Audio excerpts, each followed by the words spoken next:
vamos a mirar desde la perspectiva de la función del entrenador, qué tenemos nosotros, qué es lo que nosotros normalmente hacemos con nuestros atletas. Y vamos a mirar otras experiencias. El entrenador es el encargado de facilitar el proceso de enseñanza-aprendizaje, pero también allí tenemos que decirnos, ¿será que lo estamos haciendo correctamente? ¿Será que nosotros sí estamos apuntándole a lo que realmente el atleta necesita?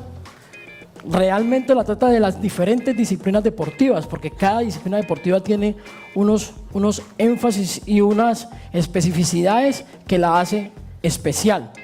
Para eso es importante que el entrenador siempre tenga el control del proceso de entrenamiento y el entrenador y atleta siempre que estén al mismo nivel para poder que se dé lo que es la enseñanza-aprendizaje. El atleta aprende en cualquier, sea en el perfeccionamiento, sea en la iniciación o sea en el alto rendimiento, siempre el atleta debe estar aprendiendo. Entonces,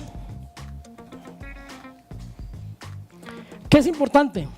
Que como entrenadores nosotros tengamos una metodología adecuada y una metodología que sea flexible para la enseñanza.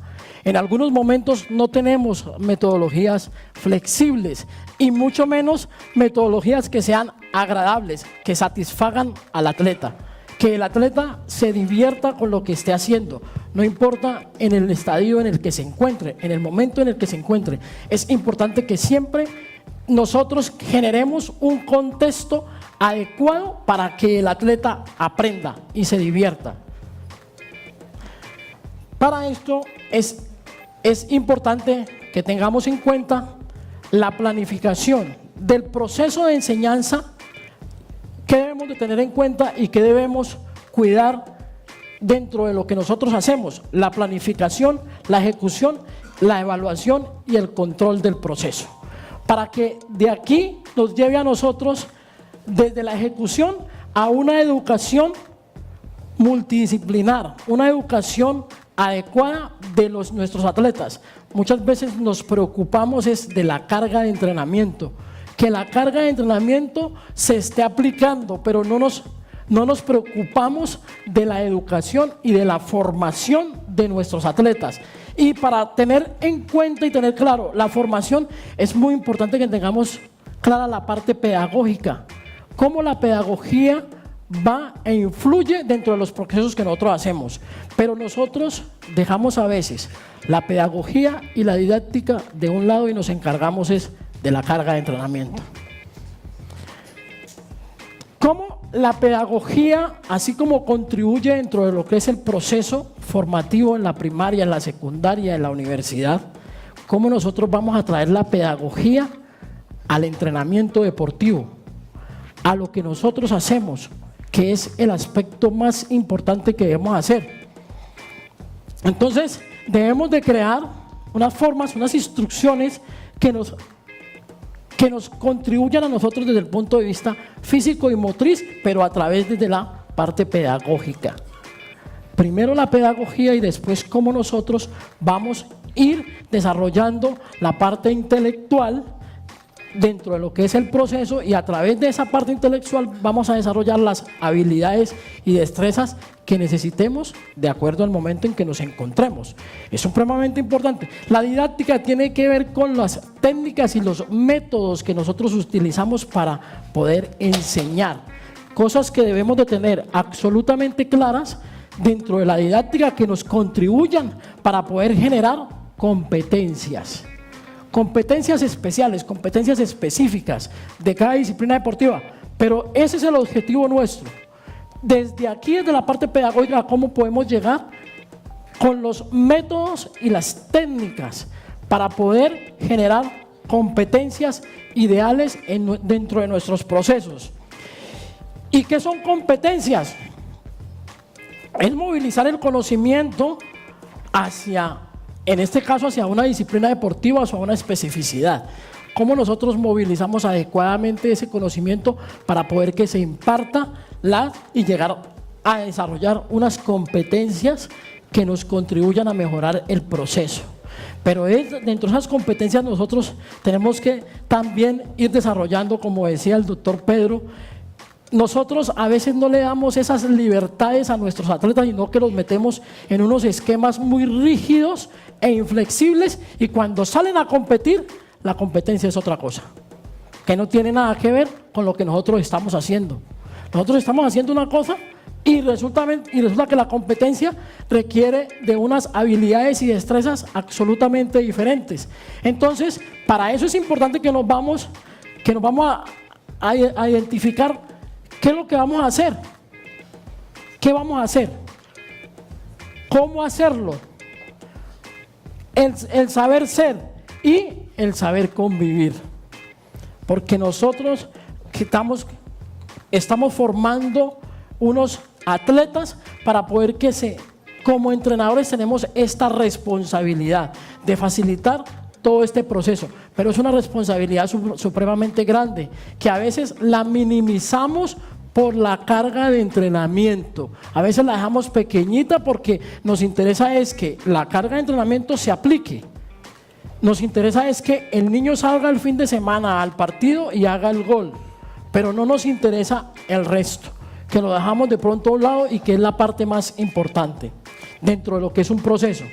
Entonces, nosotros debemos de generar competencias motrices que nos lleven a desarrollar la inteligencia táctica.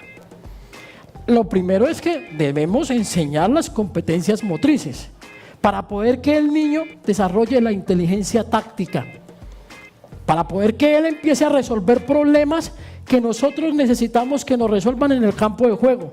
Y la parte técnica es las habilidades específicas de una disciplina deportiva. Habilidades especiales de una disciplina deportiva. Dentro de lo que es la inteligencia táctica y la parte técnica que tenemos, debemos de recurrir a los eventos anteriores y a las experiencias anteriores que tienen ellos para poder nosotros trabajar con las que nosotros nos proponemos como objetivo, como orientadores de un proceso. Debemos de tener mucho conocimiento y mucho énfasis en la parte cognitiva, desarrollar que el niño aprenda a ser inteligente dentro del proceso, o que el atleta aprenda a ser inteligente dentro del proceso.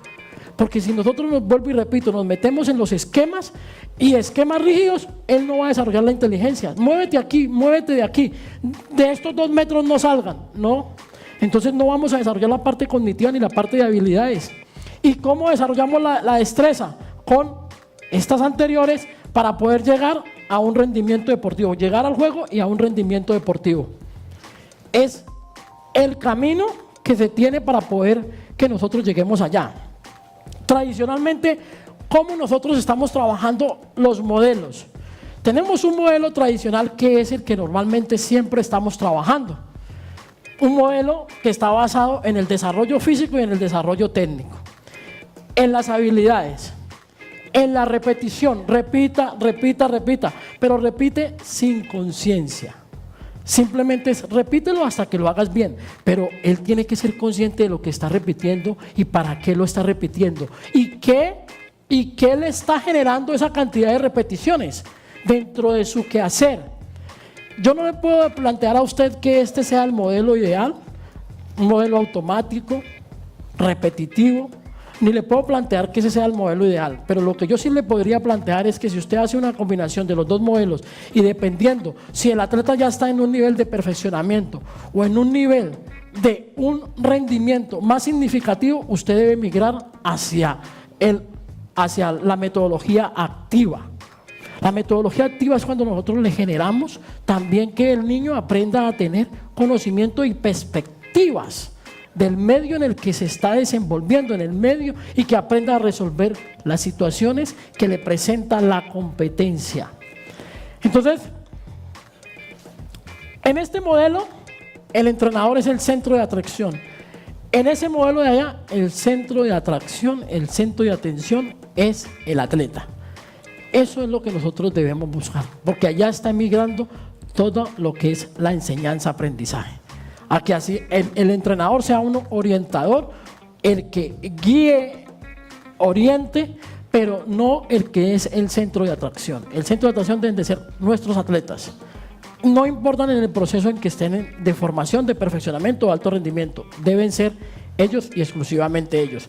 Allí está el modelo activo, que es un aprendizaje significativo basado en experiencias propias, con una metodología que le permite ir desarrollando sus habilidades y destrezas con un respeto a la globalidad, sin excederse en los automatismos, porque allí es la metodología que nosotros estamos utilizando en este momento.